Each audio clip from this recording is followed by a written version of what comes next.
Enshrouded is a new survival crafting RPG that has quickly become my latest obsession, and the developers just dropped a major update adding many new and improved features to the game. So let's go over all the new content together.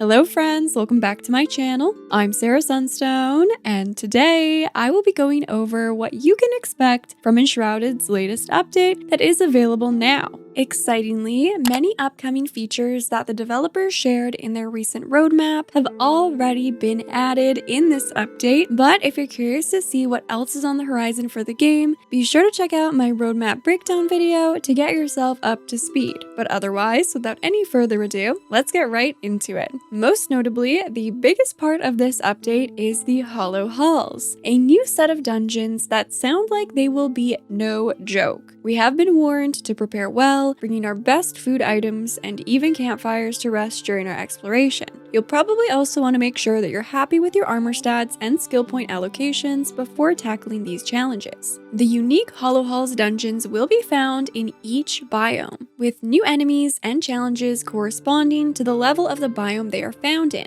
I personally love the look of this skeleton wolf enemy and what appears to be a pretty cool looking boss for us to defeat. The team further shared that along with these dungeons, there will be new craftable props and trophies, along with legendary rewards. And don't worry about stumbling around aimlessly to find these dungeons, as there will be quests available to lead you through the new content, which will kick off when speaking with the alchemist. So make sure you have rescued them and summoned them to your base. Excitingly, there is even a new survivor who can be discovered by progressing through the Hollow Halls, along with a new crafting station and corresponding recipes. Also, a little note is that the developers did confirm that it is possible to take on these dungeons as a solo player, but that it will be quite challenging, and the team would recommend bringing friends along if you can. This update will also include new weapons, building blocks, furniture, decorative props, and more. Specifically, Emily the farmer now offers potted plants for decorative purposes, so make sure you have a kiln available to craft the pots. Further, the seedbed workstation now allows the growth of additional tree seedlings, and you can now craft flower soil with Emily, which allows flowers to grow faster than they would with regular soil. Dylan the carpenter will also now offer a brand new set of round doors and windows, which look so lovely and perfect for hobbit hole style builds. And when you're ready to kick back and admire what you've created, take a cute picture, or just watch the world go by, you're in luck, because we can now sit on furniture such as chairs, benches, and more. Certain locations around the map have also been improved and reworked, most notably including the town of Willowcrush, found in the Revelwoods. So enjoy re-exploring the map and try to spot what's new and updated. Now let's talk quality of life, which is an incredibly important element within every game. First up, we have improved support for stack splitting in backpacks and chests, where you can freely select the size of the stacked items you would like. Further, you're also now able to craft stacks of items instead of having to spam the spacebar, and the content of magical chests can now be accessed and used at workshops for your convenience. As we can see here, the loot menu has been reworked to allow faster and more convenient collection. The menu for sending items to other players has also been revamped, so you can choose to give an entire stack or a more precise amount of each item. Additionally, there will be a warning message issued if the recipient's backpack is already full.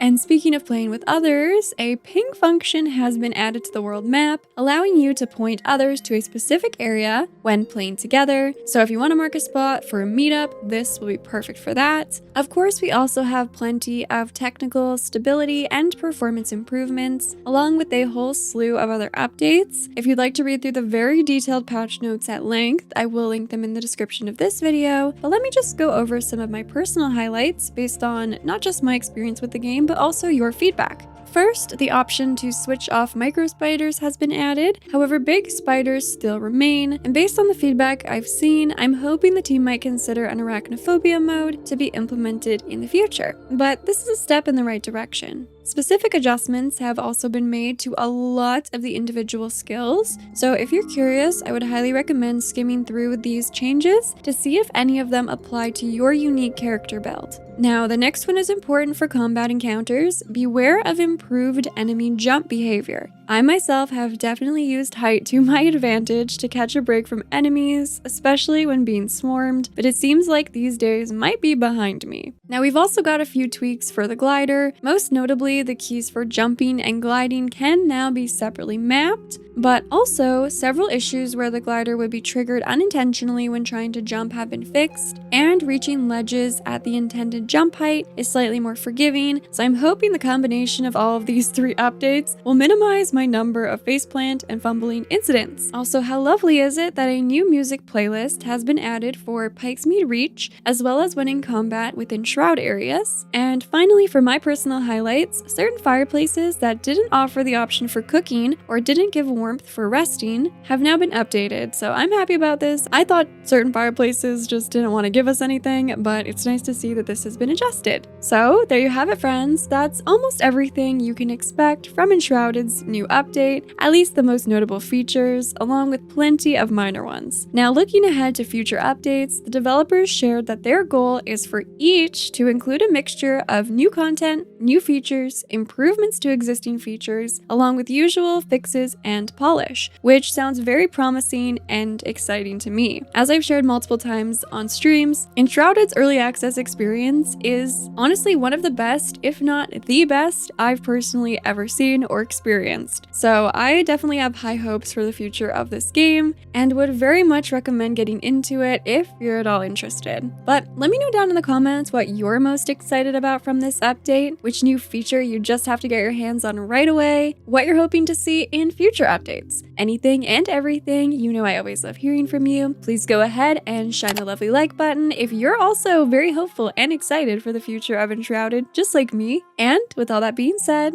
thank you so much for watching. I love you all. And until next time, take care.